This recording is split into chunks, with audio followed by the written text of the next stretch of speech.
Have you ever heard about the dispute of two Steves who created an apple? Of course. It is about the disagreements between Steve Wozniak and Steve Jobs, two co-founders of Apple Inc. Steve Wozniak was an engineer. He designed and constructed Apple I and Apple II, one of the first personal computers in history. Steve Jobs was a businessman.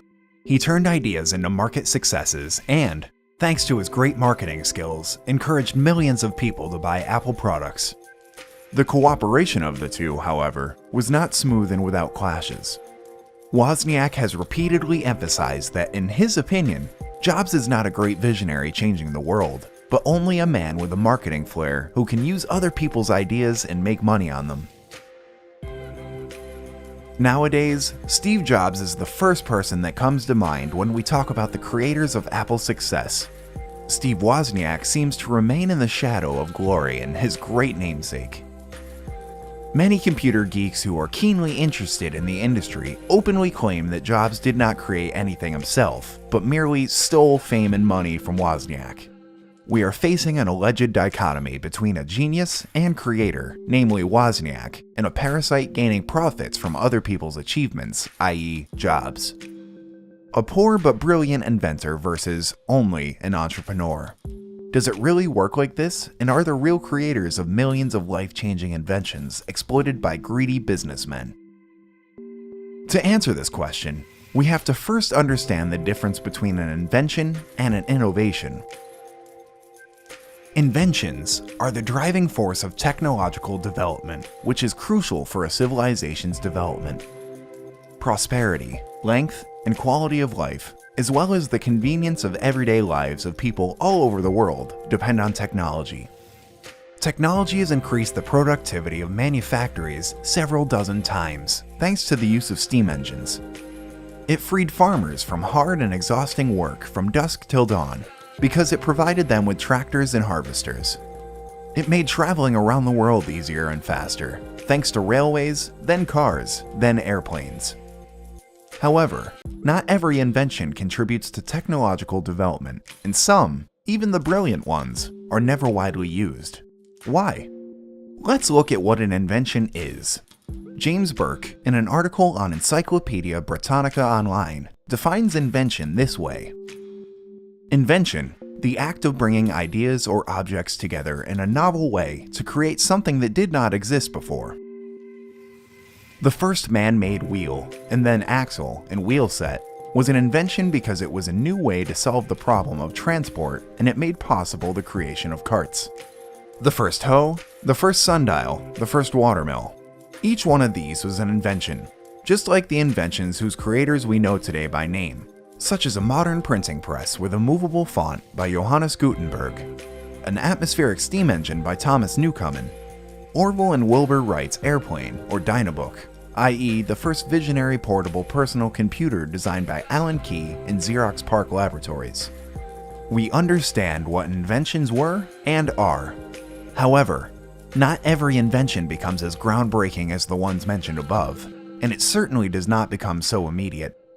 History gives examples of numerous, known by name or nameless inventors, who created new technological solutions which surpassed everything that contemporary people knew about. And yet, their inventions were either forgotten or simply did not find a wider resonance in the society of their era. Leonardo da Vinci, widely recognized as the archetype of the Renaissance man, was to be the creator of dozens of inventions that only centuries later were actually used. He is credited with, among others, inventing the parachute.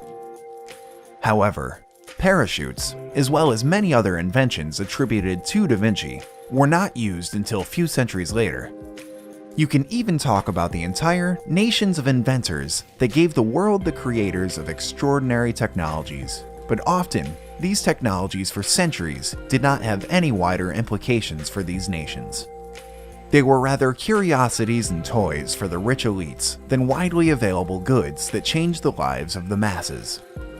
Ancient and medieval China can be a good example of this, a country of numerous inventions that did not, however, significantly change the daily lives of average Chinese for a long time, often for centuries, after being invented. Even the famous four great inventions, i.e. print, compass, paper, and gunpowder, which in China are a classic symbol of the scientific and technological power of the country, found wider, more common, and more revolutionary applications later in Europe, and not in the Middle Kingdom itself. Not every invention changes the world, and certainly not everyone does it immediately or through the actions of the inventor himself. It is not the fault of fate or immaturity of society unable to appreciate the inventor's genius. In order for the invention to become a breakthrough and to change the lives of the masses, it must become an innovation. Innovation is an invention implemented and used on a large scale. The first wheel and axle could have been the most brilliant invention of the world at that time, but it did not change the fate of others or improve the quality of life of the people of that era, until the inventor presented his novelty, explained its meaning and applications, and showed that it could be used for faster and easier transport.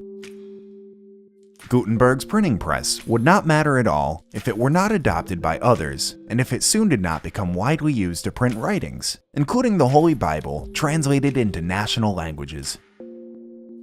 The Newcomen steam engine would be forgotten, and would only exist as a record in a dusty work of some historian if in 1712 the Staffordshire mine did not run the first of these machines to accelerate and facilitate coal mining, which proved in practice the efficiency of the machine in the mining industry. Similarly, the same engine could never become a key element of the Industrial Revolution were it not for the subsequent improvements and mass sales that we owe to James Watt. Innovation is an invention that has been successfully presented to the masses and sold on the market. The inventor is, of course, the father of the invention, but entrepreneurs are the father of innovation. Sometimes, it is one and the same person.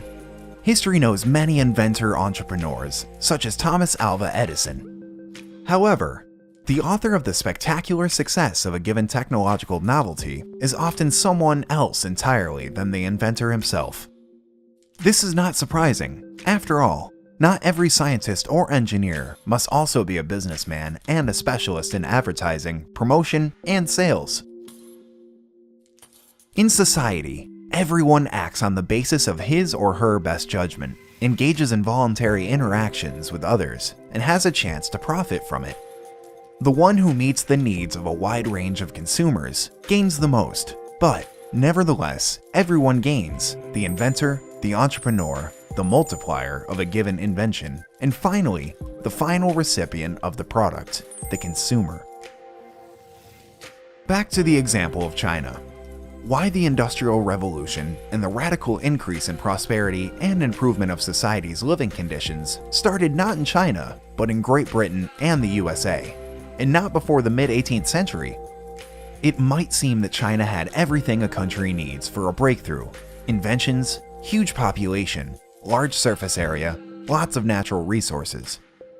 However, for an invention to become an innovation and to actually change people's lives, something else is needed: well-functioning market institutions and people who can make use of them, the entrepreneurs. This new group of people took up, and continue to this day, the fight against uncertainty. What does it mean? Entrepreneurs try to anticipate the what, when, and whys that will be needed for as many people as possible, and then to provide them with these goods and services in the best and cheapest way possible. They take this uncertainty on their shoulders. If their predictions prove to be correct, they have a chance to make a profit. If they are wrong, they will suffer a loss. What does this mean for the story of two Steves arguing over an apple? Are we really dealing with the story of a poor inventor, a genius using a bloodthirsty entrepreneur? Maybe the creator of Apple's breakthrough technology was not Steve Jobs, but Steve Wozniak. However, without the entrepreneurial skills, business intuition, and market sense that characterize Jobs, Apple Inc. could not be so successful, and Apple I and Apple II could have ended up as interesting but forgotten inventions, lying in the dust of some abandoned garage. It is worth appreciating that we were lucky to have both of them, the inventor and his inventions, as well as the entrepreneur and his innovations. Script written by Mateusz Błaszczyk, co-creator of a YouTube podcast series, Class of the Atlas.